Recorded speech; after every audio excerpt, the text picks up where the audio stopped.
in my life as a content creator. Kakagising ko nga lang pala dyan at antok na antok pa ako dahil sobrang aga kong nagising dahil sa sobrang init ng panahon. Panibagong araw na naman ang pakikipagsapalaran sa anumang hamon ng buhay. At halatang halata namang antok na antok pa ako dyan dahil nabibitawan ko pa yung cellphone. At ito nga pala, nag-scroll nga pala muna ako.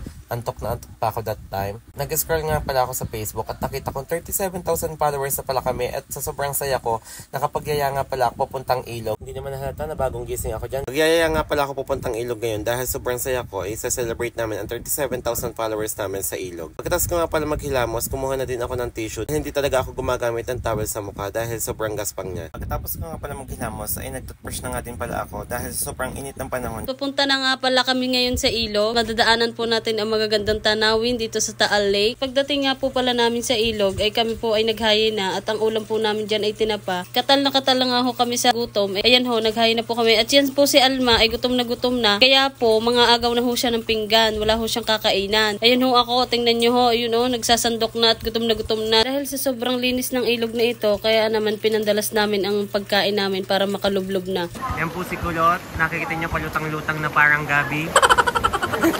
Bit may balinghoy na nakalutang? Bit may balinghoy na nakalutang sa tubig? Maligo na tayo. Init na init na. Hindi mo lumabig na sokoy ka. Diyos ko po. Tayo pumunta dito para maligo, hindi para tumambay.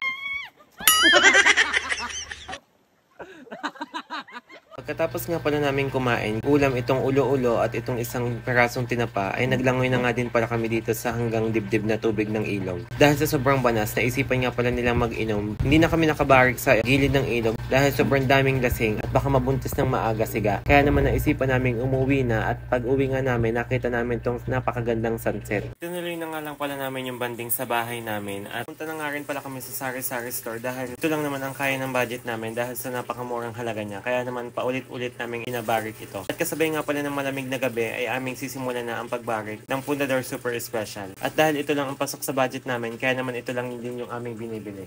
Balik na nga pala kami nito sa bahay ni na call center at masaya kami naghuhuntahan habang naglalakad. Dating nga pala namin sa bahay ay nagdurog na nga din pala siya ng yelo. Nagbalat naman ng mangga siga para naman maumpisahan na. Naudlot nga ang aming banding sa gilid ng ilog dahil sa sobrang daming tao. Kaya naman ipinagpatuloy namin ito sa bahay ni na call center kasama ang Fundador Super Special.